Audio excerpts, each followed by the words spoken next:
नाशिक पुणे महामार्गावर गांजा विक्री करणाऱ्यावर स्थानिक गुन्हे शाखेची कारवाई. नाशिक ग्रामीण जिल्ह्यातील अवैध व्यवसायांना आळा घालण्यासाठी तसेच अंमली पदार्थांच्या विक्रीवर प्रतिबंध करण्यासाठी पोलीस प्रशासनाकडून विशेष कारवाई सुरू आहे. याच पार्श्वभूमीवर नाशिक पुणे महामार्गावरील गोंदे फाटा परिसरातील हॉटेल रूपा माता राजस्थान ढाबा येथे स्थानिक गुन्हे शाखेने छापा टाकून गांजा विक्रीचा प्रकार उघडकीस आणला. पोलीस निरीक्षकांना मिळालेल्या गुप्त माहितीच्या आधारे ही कारवाई करण्यात आली.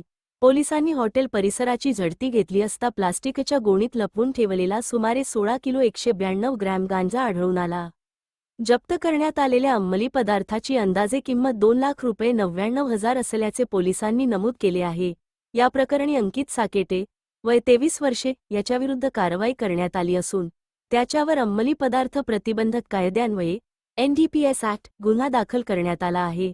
प्राथमिक तपासात संबंधित अंमली पदार्थ विक्रीच्या उद्देशाने बाळगण्यात आल्याचे समोर आले आहे.